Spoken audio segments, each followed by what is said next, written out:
Welcome to the Grace Channel. Bravely creating with wild abandon that which sets our hearts on fire.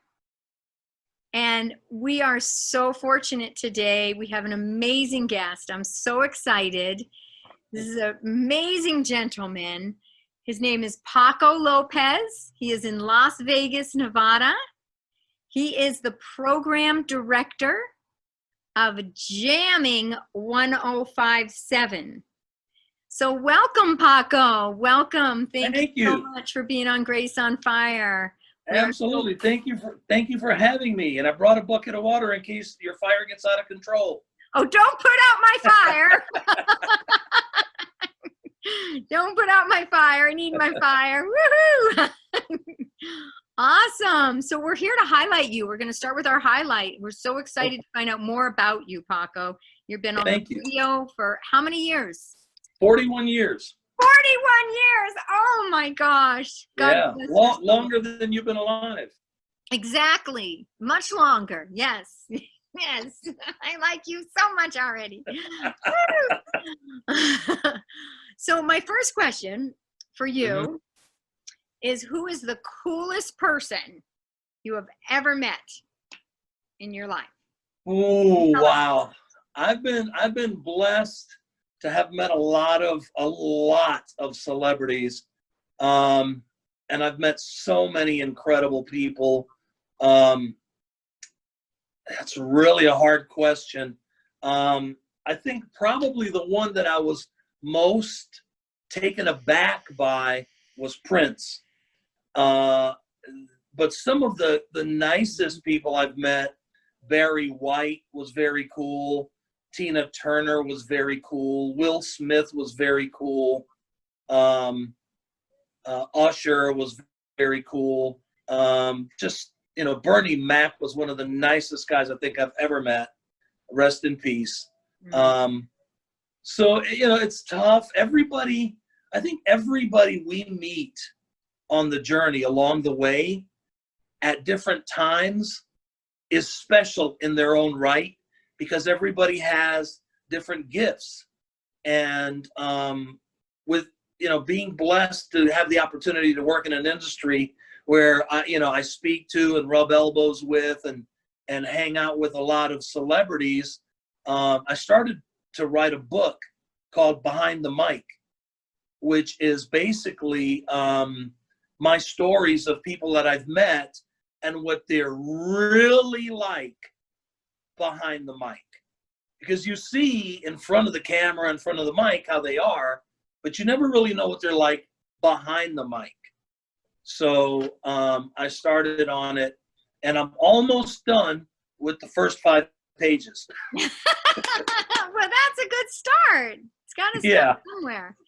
Oh, wow. Well, I wish you luck with that, to keep going on it, writing the book. Thank you. I think that's going to be very insightful to a lot of people. We see celebrities, we see their face, and, we see them in movies or on the radio or whatever, but we don't know who they really are. Yeah. So that would be a very fascinating book. Keep writing. Keep going. Yeah. Thank you. Keep going. Excellent. Excellent. Thank you. All right. So what was the hardest part of your journey? I used to talk to a lot of school kids, whether, middle school, high school, even college. And as I got older, obviously I wasn't working at the cool radio station anymore. As I got older, I started playing more oldies and, started presenting my show to people closer to my age. So I've gone up the ranks. But when I started talking originally to young kids in high school, and even as recently as the last couple of years, I used to lecture at the University of Central Florida to their broadcast school, which is the Nicholson School of Broadcasting at the University of Central Florida. And I always told a lot of the people that wanted to get into the industry that the biggest challenge you're going to have along the way, the most difficult thing you're going to have along the way, is that you're going to have people that are going to tell you you can't do it. You won't make it. You're not going to succeed. And part of my story is, and I would tell the kids, you know, you're going to have people, surprisingly, people that you would never expect to tell you you can't make it. And I think that what a lot of people don't realize is people that tell you you can't make it tell you that because they couldn't make it. Right. And a lot of people don't want you to have what they don't think they can have. So I had a lady who told me that I was wasting my time, that I was getting, you know, horrible hours. I was making really bad pay. This was at the beginning of my career. And that I was wasting my time, that I was probably never going to make it in radio. And ironically, that was my ex-wife. No. Yeah. And so that's why I tell the younger people that are trying to get into this business, you know, the only person that can stop you is the one in the mirror. You know, regardless of what it is you do in life, regardless of what your aspirations and your goals are, I tell them there's three things that are going to determine whether you succeed or not. Number one is you have to know what you want out of life or out of your career, whatever. Number two, you have to have a plan to get there, regardless of what the plan is. You know, it's like getting in your car and saying, I'm going to drive to New York from Las Vegas. I don't have a map. I don't have GPS. I have no clue how I'm going to get there. I'm just going to get in my car and drive east. There's no telling how long it'll take me. So you got to have a plan. You got to have a roadmap to success. And if you don't plan to succeed, you automatically plan to fail. So, and the third thing, and the most important thing, is you have to take action. So you have to have a goal, you have to have a plan, and you have to take action. Any one of those three elements is missing and you don't succeed. And it's just that simple. There are plenty of people who have a game plan. I tell my boys at home, I have two boys at home, and I tell them there are plenty of lazy geniuses. And they're not going to get anywhere if they don't get up and do something.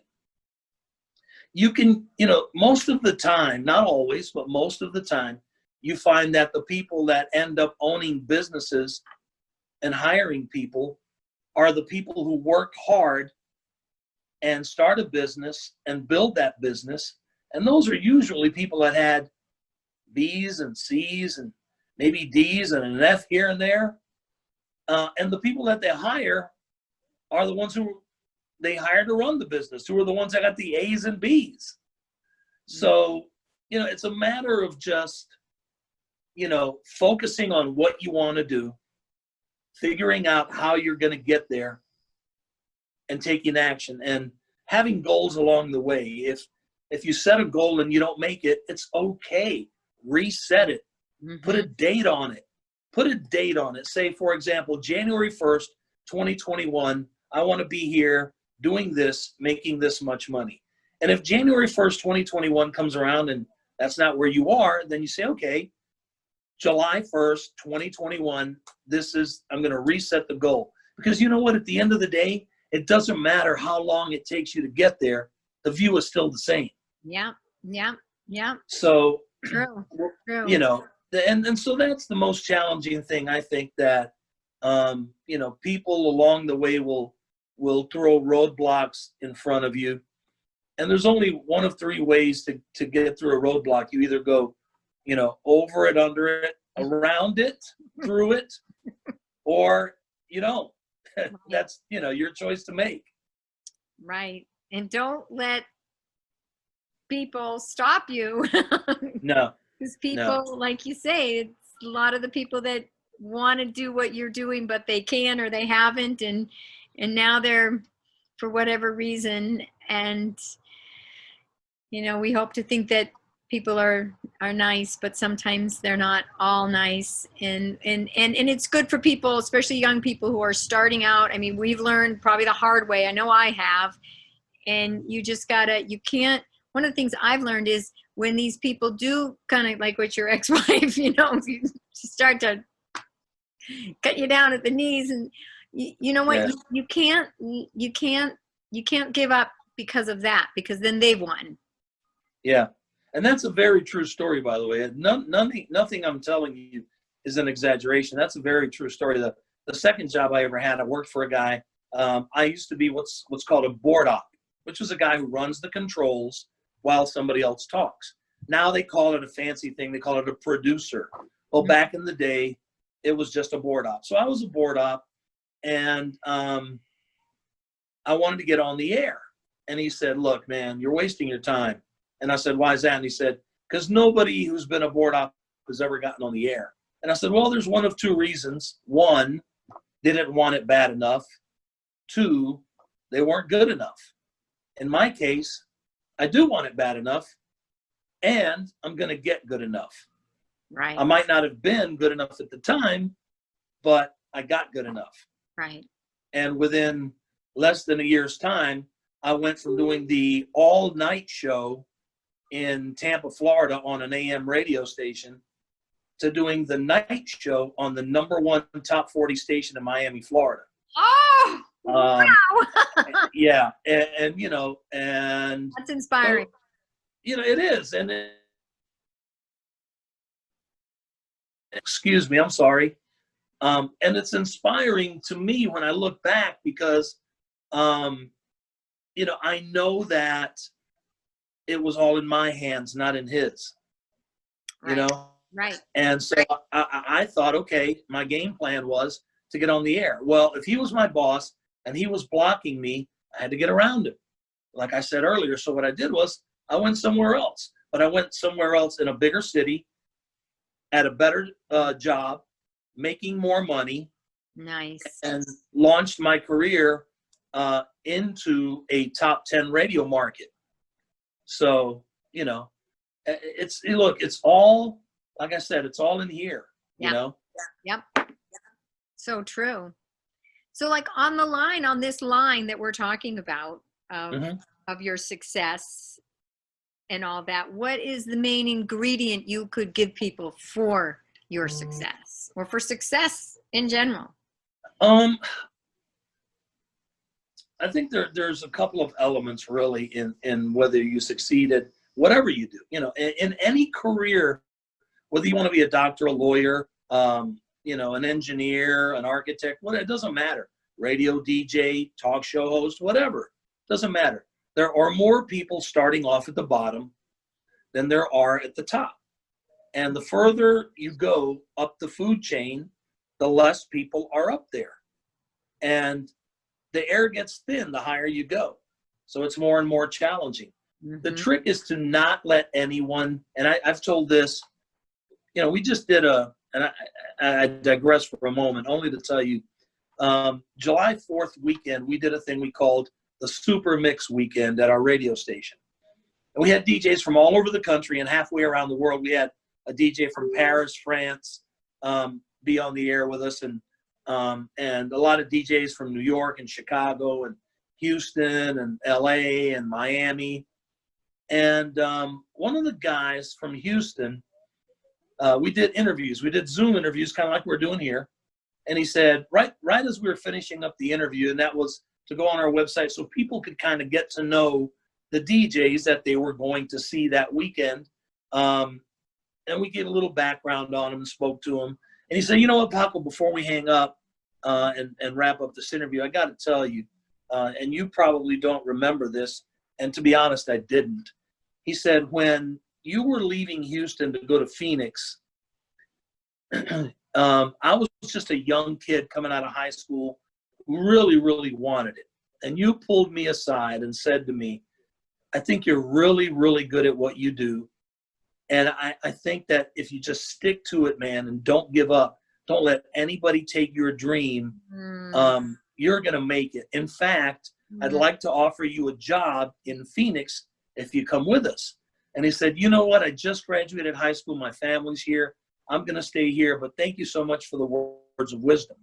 And he said to me, when you pulled me aside and said that to me, it put a fire in my belly. And it made me really want to do this because I realized how much I loved it. that guy has now done at least between 300 and 400 remixes of songs for major record companies around the world. Wow. And he is at that level, that stratosphere type level, of only a handful of people. And he said that conversation you and I had was the catalyst to get me to do that. And so, you know, the trick is to just stick to it. Don't let anybody steal your dream. Keep working at it, working at it, working at it. Look, there's no guarantees in life for anything. Yeah. And we're gonna get knocked down. Everybody gets knocked down. The difference between a winner and someone who's not a winner, I'm not gonna say the other word, someone who's not a winner, isn't how many times they get knocked down. It's how they respond when they get back up. Yeah. Because the fight isn't over if you keep getting up. Right. So the trick is to get back up, brush yourself off, and get back into the fight. You know, and if you stick to it and you work hard, and you know, my dad told me as a kid, he said, work hard, be honest, and you'll be rewarded. And you know, I've been blessed. I've worked in New York and Washington, D.C. and Miami and Tampa and Houston, some big cities, Phoenix, now here in Las Vegas. Wow. And, you know, I've done pretty well for myself, but I took with me what my dad said to me, and that is, you know, keep working hard, you know, stick to your dreams, be loyal, be a good person, treat other people the way you want to be treated, and respect everybody, and, you know, and it'll come together for you. And it has, you know, I'm blessed. Yes. Knock on press particle board. So, I want to ask you one more question before we get into our spontaneous conversation. sure. What is it that drives you, Paco? What is it that drives you in your passion for radio? That, you know what? That's such an easy answer, and yet at the same time, it's not. I hate to lose. Okay. I hate to lose. I don't want to be number two. I saw a T-shirt probably 30 years ago, and it says number two, or second is second place. It said second place is the first loser. And, you know, I mean, look, it's nice to get a participation trophy, but it's nicer to get, you know, the gold medal. I mean, anybody who is competitive, anybody who's driven, anybody who wants to be the best at what they do doesn't want a silver medal. They don't want a bronze medal. They want to be at the top of the podium and get a gold medal. And so that's what drives me, you know. Good, yeah. You know, I don't want to be number two. I want to be number one, you know. And so I've always been that way, you know. And I'll put in 60 hours or more if I have to do that to win. And I will do whatever I have to win as long as it's not illegal or immoral. I will not do anything illegal or immoral. I just can't. My conscience won't let me. But I'll work as hard as I have to succeed. Beautiful. Beautiful. I love that drive. I love that drive. Drive to be number one. You're number one in my book, Paco. Number one. Thank you. Thank you. Wow. Well, I'm so honored to have gotten to know you better and let the world get to know you better, and all the beauty inside of you inspiring others and being inspired and never giving up, even when you've fallen and been knocked down like we've all been. And here you are. Yeah. Here we are. Here we are. Here we are. Woohoo! I'm grateful. Yeah. Yeah. So let's move into our spontaneous conversation. Spontaneous, this is Grace on Fire. We have a highlight, we have a conversation, and then I wrap it up with a little talk, and hoping that my son will join me. What would you like to start the spontaneous conversation out with? Well, you know, I believe that right now the world is going through a difficult time, difficult period. And there's a lot of turmoil, and there's a lot of confusion, I think. And there are a lot of emotions that are that are driving people to do things that they probably normally wouldn't do. I don't think that there's anybody out there who a year ago would have woken up and said, you know what? I want to throw a brick through a window. Right. Or I want to beat somebody up.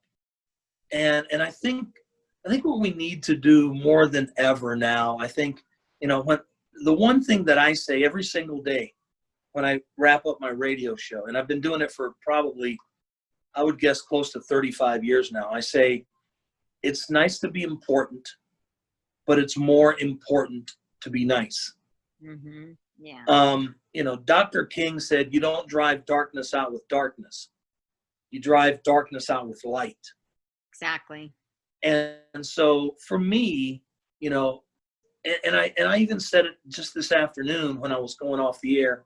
I said, listen, I know there's a lot of stuff going on, but please, let's be kind to one another.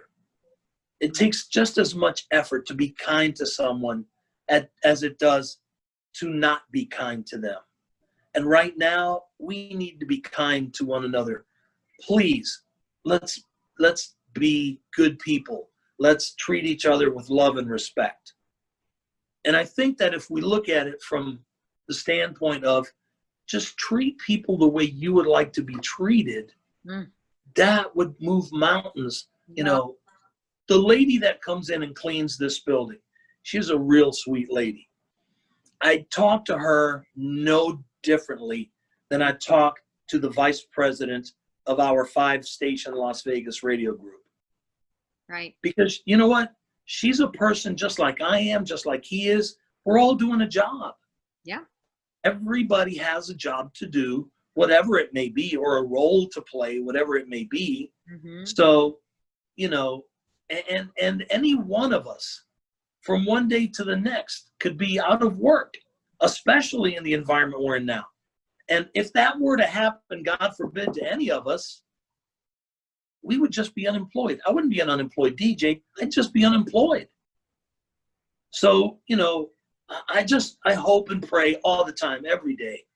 When I wake up in the morning, the first thing I do is I say, thank you for giving me another day. And then sometime during the day, I may be driving around, and I'll look out as I'm driving. I'll look out the windshield of the car, and the sun will be out, and the clouds will be beautiful, and the sky will be blue.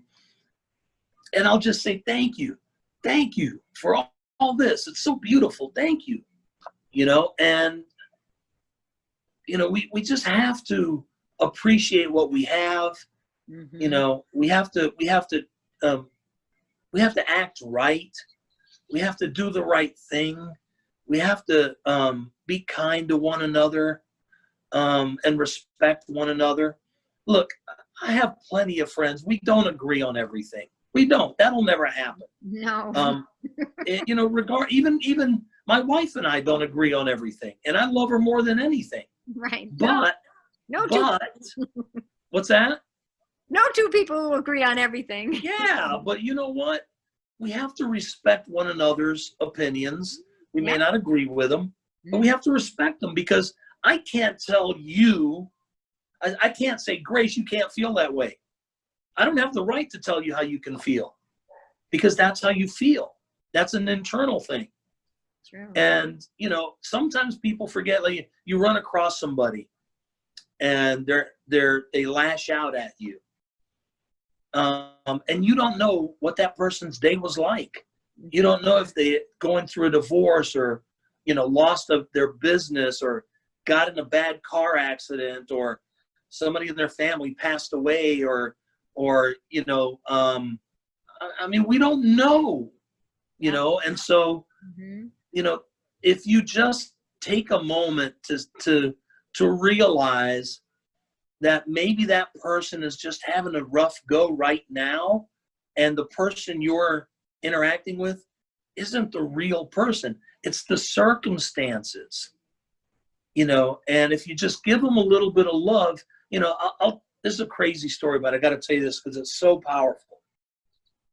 About 2 months ago, when COVID really started to hit, we had a pastor in Salt Lake City who wanted to do a prayer on that Friday at noon and wanted all these other radio stations to pray together because he said there's power in prayer, especially when we pray together.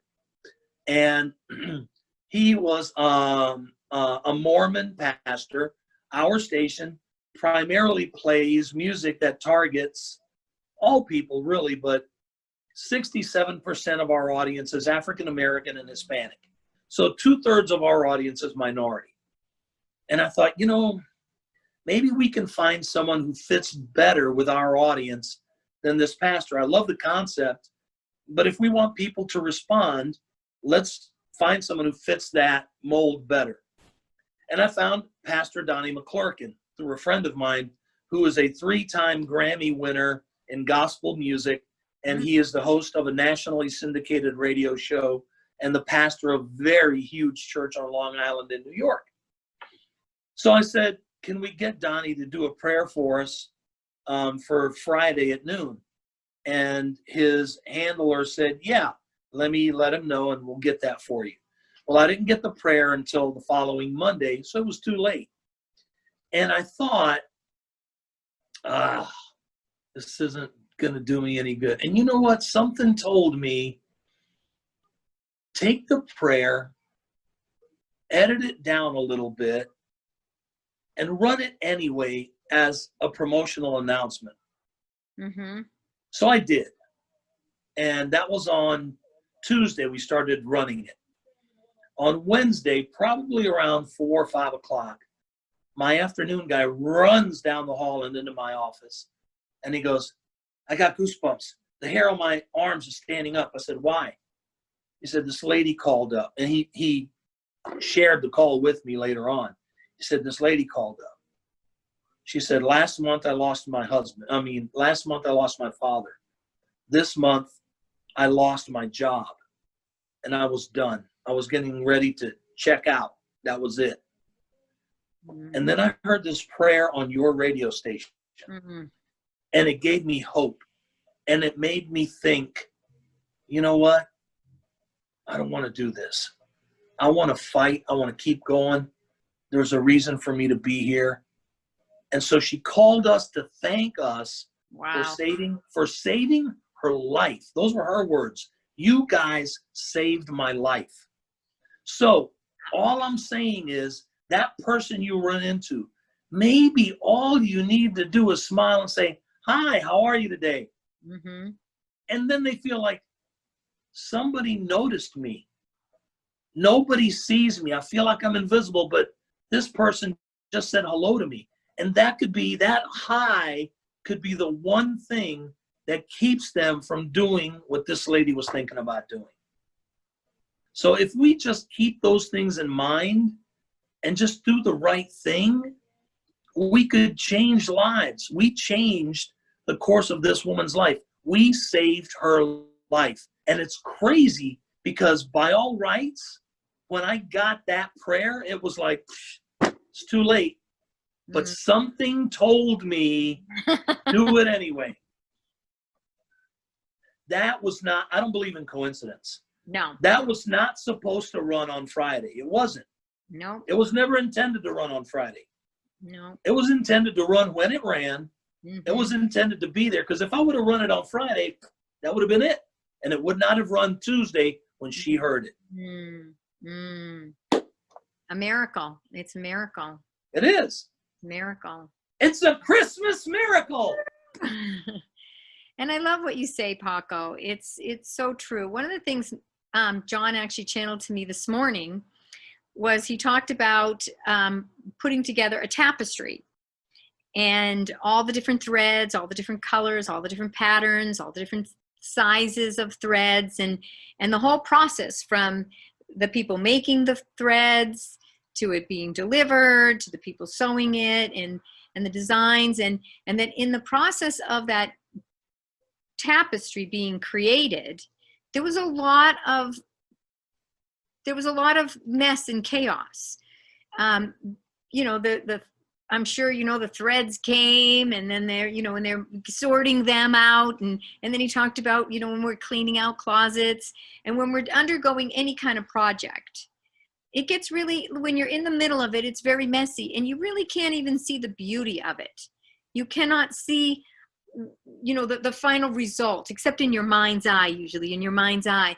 And if you're right there in the middle and all you're seeing is the chaos and all of the shoes that got pulled out of the closet and all the jackets and all the dirt and all the mess, it can be very overwhelming and it can feel very chaotic. And so what he was sharing with me in the channeling this morning was that we're right now, we're in the middle of putting that tapestry together. And we're all coming together as a humanity, all as equals and all as humanities, and all bringing our gifts and our talents together at this time to create this most beautiful tapestry. And it's not finished. And so we can be in the middle and we can feel confused and maybe even a little chaotic and not sure what's going on, but to trust that when this all comes together, to move, like kind of the theme of this is moving past that challenging time, being tenacious, not giving up, and keep positive thinking, keeping up. And even when people are negative, we have to stand back up and brush ourselves off, like he said, and keep going. And one of the things that I'm always saying to myself is when it's a challenging thing, or when I feel like someone's hurt me or I've gone through a very difficult time, like even losing my son. I mean, that was devastating. But with even losing my son and all the things that have challenged me, I say, I am going to use this experience, this hardship, this challenge. I'm going to use this for good. I'm going to use it for good. I'm going to use it to empower me more, to make me better. I am going to turn this, you know, metal into gold. You know, or these ashes, I'm going to create something beautiful out of all these ashes. And I keep that thought system of, and one of the things John is constantly channeling me is we just got to keep our thoughts, our energy, our vibration high. When it drops and we feel ourselves getting down, which we all experience at times, and we feel ourselves depressed or whatever it is, we've got to shift those thoughts. And one of the things I've said that has enormously helped me through the grief of losing my son is I chant thank you. You had mentioned that earlier, is the gratitude. I will chant. It has literally saved me.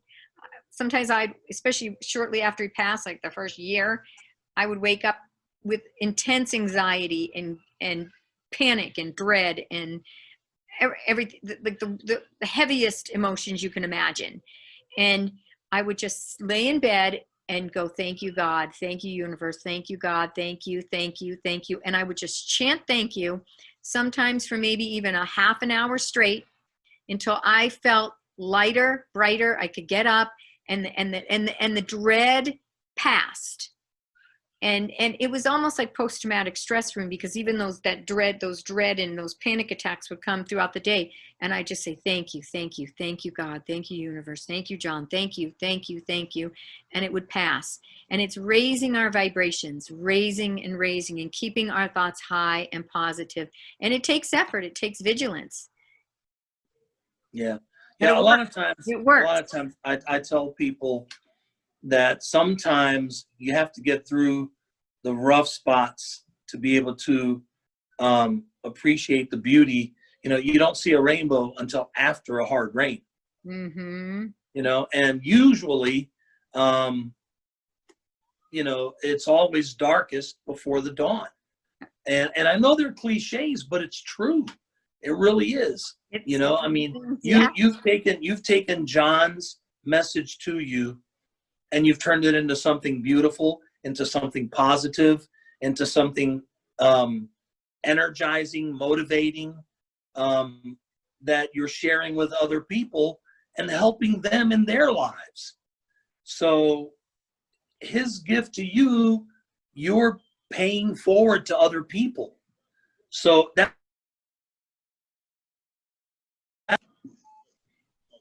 you know, that's what makes it so beautiful. The fact that you're taking something that hurts you to your core Mm-hmm. and you're making it something that's beautiful for you as well as others, you know? It's in the sharing. It really is in the sharing where, as you give, you receive. and and the messages that John gives me, I'm human, and they help me. And so as I started channeling shortly after he passed, because I talked to him every day, so I continued to I would just automatic write. And he started saying things that were just like spot on, like even my mother's passing. She had 6 months to live, and he told me 2 weeks. She passed 2 weeks later. And everybody Wow. in the family, I was like, I'm not hearing straight because I'm so emotional. I'm just going to ignore that. But I told a few family members that he said 2 weeks, and it was exactly 2 weeks after he told me where she passed away. So for me, I just keep doing it. I keep practicing it. I don't claim to be like a perfect channel by any means. I'm a practicing channel. I'm an ongoing practicing. I talk to my son every day, and I would tell him, when I pass, I will still exist. You can talk to me.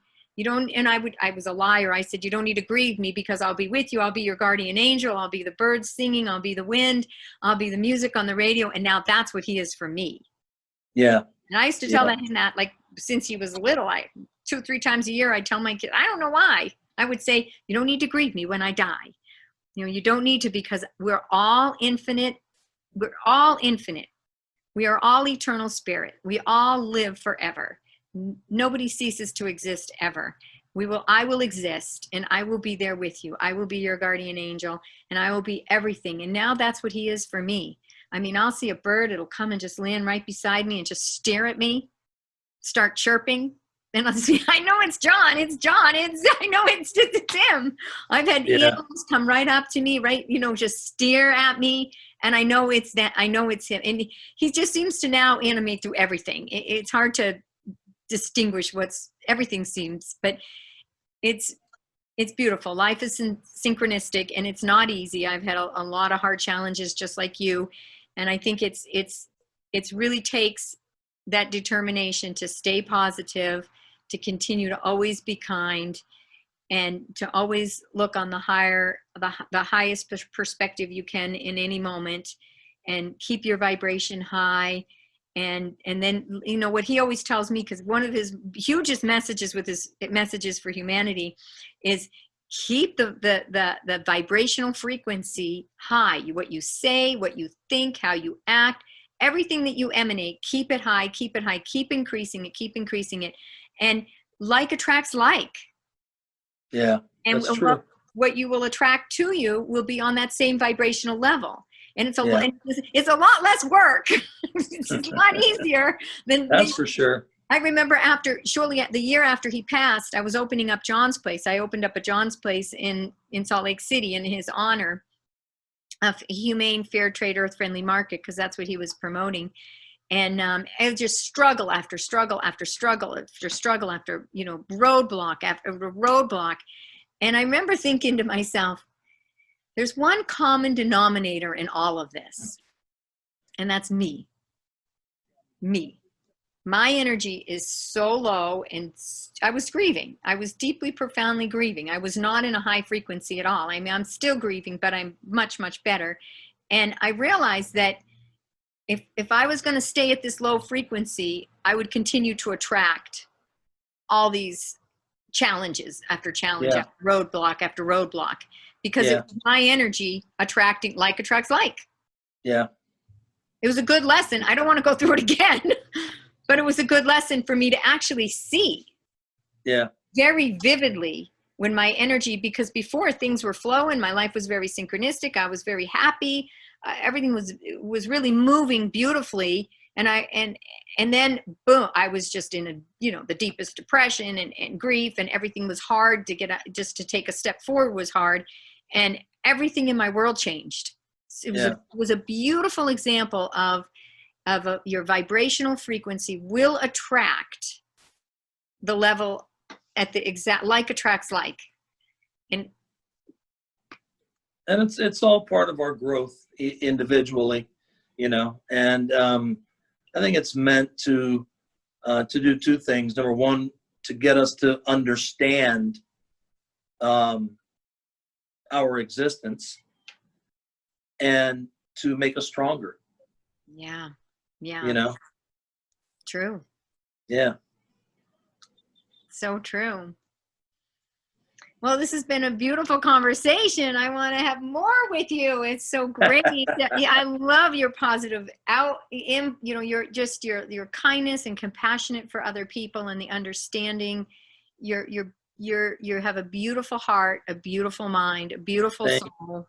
You're sharing so much light and kindness for the world, saving people's lives. And you have no idea how many people's lives you have impacted in such a beautiful, positive way that have not called the radio station to tell you. Yeah. I'll some other time when we do another show, I'll tell you another story that was kind of along those lines, and it was pretty powerful. So we'll save that one for another day.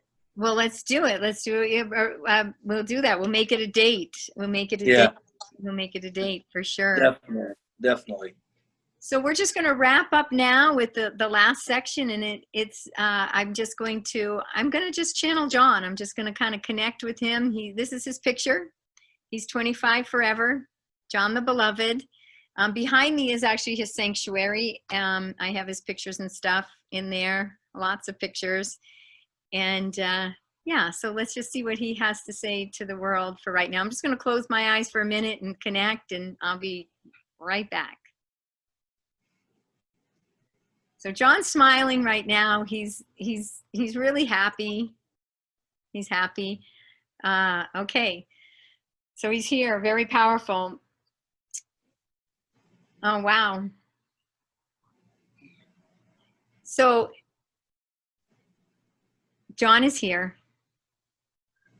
And what he'd like to say to humanity at this point in time is that within every single human being, within every single soul that walks the planet, is pure light and pure love. That the human conditioning can sometimes block out that light. That we all have wounds that block out that light. We all have fears that block out that light. But part of our purpose for being here is to take on those wounds, to take on that conditioning, to take on that fear, so that we can break through it. So that we can move beyond it. So that we can walk through all this temptation that is here in this beautiful planet. And we can stay true to our truest heart and only choose that which aligns with our truth. That which opens up the doors so that more light, more of the light of God, the universe, the God of your understanding, whoever and whatever that is, can shine forth in you and through you and for you. And as you walk, opening up those doors and opening up those windows and allowing all those challenges to make you stronger, you become that light. And as you shine that light that's inside of you, that is your true nature, you light up the world and you become the light of the world. And then you light up more lights and you become the example of light.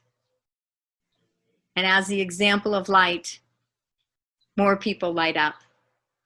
And that's how the world becomes light and the world transforms into the beautiful kingdom of heaven, the garden that already exists here now. We just don't always see it because we're in our mind and we're in our interpretations. But when we're still and we're in our heart and we're in that place of peace, we do see it. Thank you for sharing, John. Thank you, Paco Lopez, for sharing your wonderful wisdom. Thank you, Grace. Yes. Appreciate it. I thank you for having me on, and it's been an honor and a pleasure to share with you. So thank you for sharing with me as well. It's been an honor and a privilege. Thank you for joining us on Grace on Fire. Paco Lopez, namaste to you, and to all of you listening. Thank you for sharing all your beauty, Paco. And we're wishing you all a beautiful and blessed day. Namaste.